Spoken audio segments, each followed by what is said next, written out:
Bon, cette vidéo s'adresse à Monsieur Hanouna. Baba, frérot, voilà. Bon, moi, je fais pas de politique.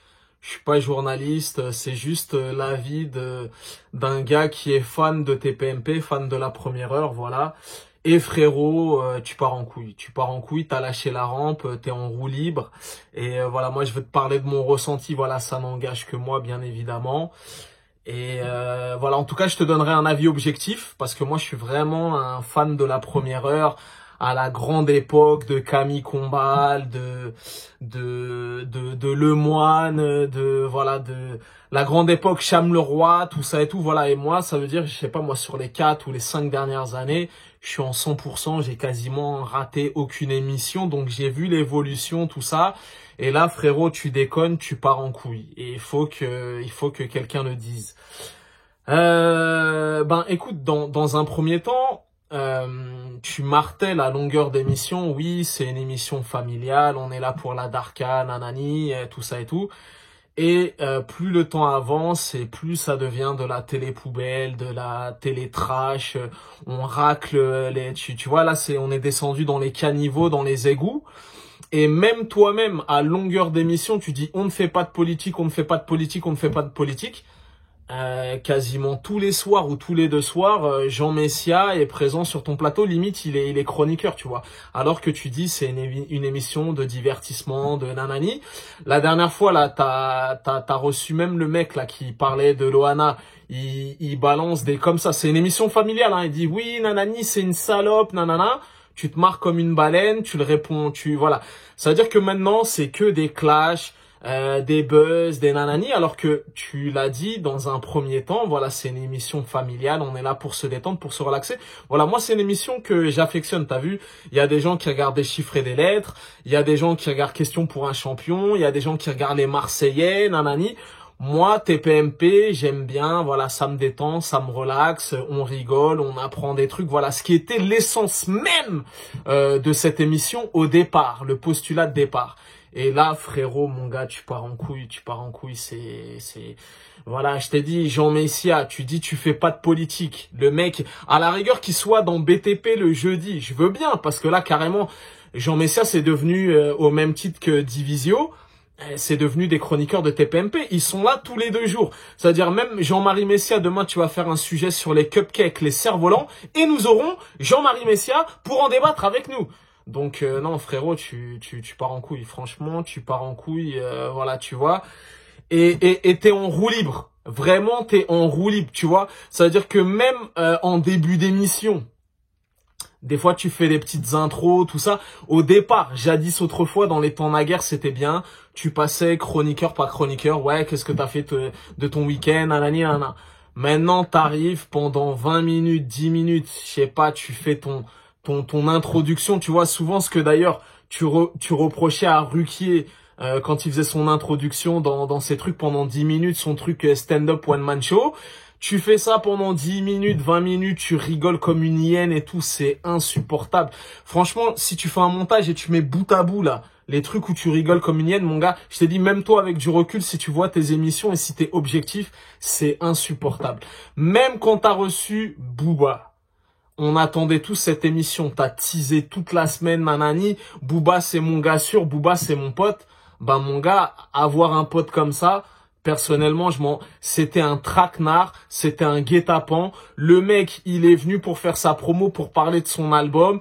Tu lui sors le truc, oui, ton prof et tout, t'as voulu faire un happening et tout, c'était foiré. Et puis après, il s'est retrouvé à parler du Covid et nanani et Jean Messia, le buzzer et tout, c'était nul, c'était éclaté. Même Booba, dans son regard, il t'a regardé, quand il t'appelle là sur le champignon, gling gling gling, vas-y, fais-le dégager. Il te regarde, frérot, t'es mon pote, soi-disant t'es mon pote, je suis là pour faire la promo de mon album et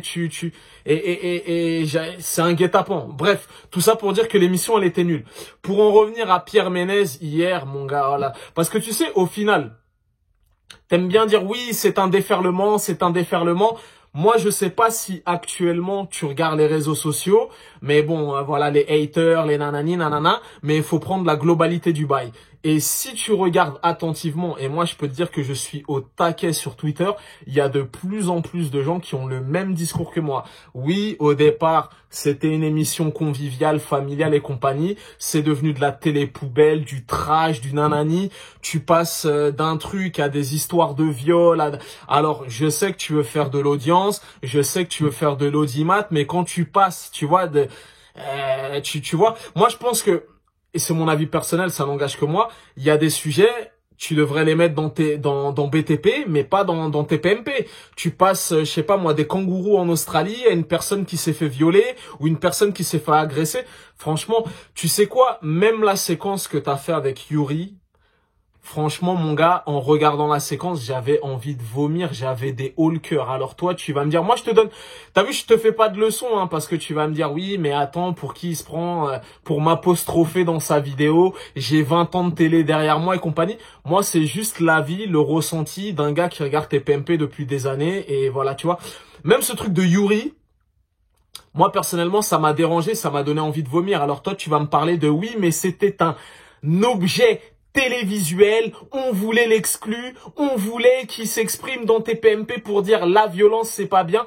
Tu fais l'interview et pendant l'interview tu lui dis mais qu'est-ce que t'as envie maintenant? Est-ce que t'as envie que maintenant on t'oublie, que le truc ce soit discret, nanani, et au final, tu le filmes, 1,4 million d'audience et compagnie, regardez sa tête, le mec, il a envie peut-être de passer à autre chose ou quoi, et tu l'affiches comme ça. Moi, personnellement, au niveau de l'indécence, pour moi, là, tu peux pas faire, voilà, donc, pour toi, c'est un coup, c'était une belle séquence émotion, un objet télévisuel. Moi, franchement, c'était indécent. Ça m'a donné envie de vomir. Même cette séquence, elle m'a mis mal à l'aise. Ça m'a mis encore plus mal à l'aise que l'agression en elle-même. C'est un niveau d'indécence. Et en plus, sur ton compte Instagram, t'as fait des photos. Yes, les gars, à 19h15, on est avec Yuri qui nous donnera. Mon gars, tu peux pas. Ça veut dire que quand il se passe un fait divers, un truc comme ça, le cadavre, il est encore chaud et compagnie. Oui, il s'est fait violer, il s'est fait tabasser. À 19h10, il sera sur le plateau pour en parler. Non, franchement, non, voilà, tu vois. Et au final, que des clashs, que des nanani, Mon gars, non, franchement, l'essence même de TPMP est en train de se perdre. Mon gars, t'es en roue libre. Je pense que t'as pas le recul, t'écoutes personne. Ça veut dire que même les chroniqueurs, quand ça va dans ton sens, c'est ouais, nanani, et quand ça va, ouais, vous dites n'importe quoi, ouais, comme t'aimes bien faire des fois, ouais, ta gueule. Tu dis ça pour la joke, mais bon, en vérité, voilà, ça veut dire si on va dans ton sens, amen, alléluia, et si on va pas dans ton sens, tu dis, vous racontez n'importe quoi. Bah, mon gars, tu peux juste dire, je ne suis pas d'accord avec ce que tu dis, mais pourquoi ils racontent n'importe quoi s'ils ont un avis qui est contraire au tien, voilà. Pour moi, et pour avoir regardé l'émission, la vraie révélation de TPMP, c'est, comment dirais-je, c'est Guillaume Janton. Mon gars, t'es un vrai, ça se voit que c'est un bon gars, que c'est un mec qui a du cœur, et ça doit être certainement le mec le moins pourri autour de cette table. Et mon gars, lâche rien, même quand Hanouna te met dans les cordes. Et moi, mon gars, le gars est frais. Voilà. Moi, mon gars, j'aime ton audace vestimentaire. Continue, mon gars. En tout cas, voilà. Lui, il dit ce qu'il pense. Et il n'y a pas de fioriture et compagnie. Et il est souvent juste. Voilà. Et c'est pour ça que même quand t'as fait ton espèce de sondage autour de la table, qui est le meilleur chroniqueur, à l'unisson, à l'unanimité, ils ont tous quasiment nommé Guillaume Janton parce que voilà, le mec il est honnête, il est sincère et ça se voit qu'il est pas pourri et ça se voit que c'est un bon gars. Donc voilà, et pour en revenir même hier à cette histoire de Pierre Ménès, mon gars, c'est un scandale. Donc après, tu peux interpréter les chiffres, faire mentir les chiffres, les stats, les sondages et compagnie, mais si tu vois, si t'as vu les tweets, bah mon gars, soit t'as fermé les yeux ou voilà, parce que mon gars, au niveau de l'indécence, mon gars, on a touché le fond. C'est mon gars. Vous l'avez caressé alors vous faites partie du même groupe. Tu voulais rester corporate et compagnie, mais mon gars, limite, vous le faites passer pour une victime. Mais c'est lui qui a fait les trucs. Ouais, comment tu te sens, Pierrot? Ça va, c'est pas trop dur? C'est pas dur? C'est toi qui as soulevé la jupe? C'est toi qui as eu des propos misogynes, homophobes et compagnie? Ça va, c'est pas trop dur, Pierrot? Tu regrettes, Pierrot? Mais mon gars, mais c'est l'hôpital qui se fout de là. Et dans ce même plateau de TPMP, hein, pour des mecs qui ont fait des choses moindres, les mecs étaient invités sur le plateau télé. Mon gars, c'était faites entrer l'accusé. Faites entrer l'accusé. Déjà, là, le mec, hier, il a eu un boulevard. Voilà, oui, je regrette, c'était pas bien, mais je comprends les tweetos et compagnie. Il a eu un boulevard. C'est comme quand Lola Marron, un Audi suspect, elle est venue pour défendre son mari, Jean-Marie Bigard. Elle a eu un périphérique. Elle a eu une autoroute pendant une demi-heure. Voilà, elle a fait les monologues du vagin, tout le monde l'a écouté parler. Oui, d'accord, oui, oui. Il y en a pour moins que ça. Pour un tweet hasardeux, pour nanani, ils sont venus dans ton émission, c'était fait entrer l'accusé. Tu regrettes? Dis que tu regrettes. Tu regrettes? Tu regrettes? Mets-toi à genoux. Mets-toi à genoux. Demande pardon. Tu regrettes? Eh, mon gars, c'est géométrie variable. Indignation à géométrie variable. Voilà, tu vois. Et là, voilà, tu vois. C'est-à-dire que même hier, et ça a été salué sur Twitter, il y a que Géraldine Maillet qui a remis les pendules à l'heure. Eh ben, si tu observes Twitter, t'as dû voir qu'elle était en top tweet France, Géraldine, et il y a eu un nombre incalculable de tweets. Merci Géraldine. T'as la seule qui a porté ses couilles entre guillemets et qui a dit ses 4 vérités nanani. Sinon, ça a été que dans la complaisance. C'est pas trop dur, Pierrot? Ça va? Mon gars, je t'ai dit, t'es en roue libre, frérot. T'es en roue libre, frérot. Et à force d'être en roue libre, non, franchement, moi, je cautionne pas cette mascarade. Voilà, à l'origine, c'était une émission conviviale, familiale. Il en pense quoi, ton frère Camille Combal, Le Moine et tout ça. La grande époque, l'âge d'or.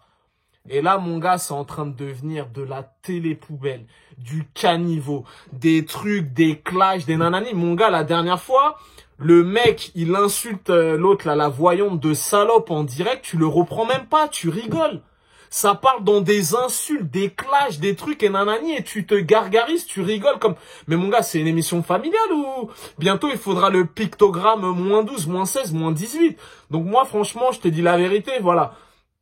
Si tu veux regarder des faits divers, alors toi, tu vas me dire, oui, témoignage exclusif, c'est un bel objet télévisuel, nanani. Oui, par exemple, le mec là qui était un ancien skinhead qui a témoigné, ça pour le coup c'était une belle séquence, c'était magnifique. Ça parle de rédemption, c'était un vrai truc. Voilà, même la dernière fois, quand t'as invité la petite fille de 8 ans, transgenre, qui voulait nanani, tu voyais bien qu'elle était mal à l'aise. Et tu voulais lui tirer les verres du nez. Vas-y, parle. Et heureusement que sa mère, elle était là pour parler à sa place. Mais mon gars, je t'ai dit, il y a des séquences, mais c'est trop malaisant. Donc, est-ce que dans ta rédaction, dans tes trucs, ça doit être toi, l'empereur de la chaîne qui fait la pluie et le beau temps? Est-ce que t'as des collaborateurs qui te disent, frérot, là, tu pars en couille. T'es en roue libre, tu fais n'importe quoi. Donc voilà, moi je t'ai dit, je suis ni journaliste, je suis personne, je n'ai pas ta carrière, ton pédigré, ton background et compagnie. Je te parle juste d'un gars qui suit ton émission depuis des années et qui est déçu au plus haut point. Parce que moi, je t'ai défendu contre vents et marées, tu vois. C'est-à-dire les gens me disaient, mais non, tu regardes tes PMP, nanani, parce que tu vois au final, même dans les animateurs, t'es quand même clivant, tu déchaînes les passions, c'est-à-dire que même Nagui, Truc Féro, n'importe qui, soit tu l'aimes, soit tu le détestes. Mais toi, vraiment, tu cristallises un truc, tu déchaînes les passions. Et moi, on me disait, ouais, mais non, Hanouna, c'est une ordure, nanani. Moi, je disais à chaque fois, ouais, mais non, franchement, ceux qui parlent, vous regardez pas l'émission. Moi, franchement, il me fait gaulerie, des fois, il a des fulgurances, et il a de la répartie, des fois, voilà, il me fait pleurer aux larmes. Mais là, mon gars, t'es en train de partir en couille. Et si tu regardes attentivement les tweets, et pas que les tweets qui te caressent dans le sens du poil et dans le sens de l'anus, mon gars, il y a de plus en plus de gens, qui disaient, ben, moi, je regarderai plus. Alors toi, tu vas me dire, oui, je fais des records d'audience et nanani. Ben ouais, c'est bien parce que c'est la course au buzz et la course à la télé-poubelle.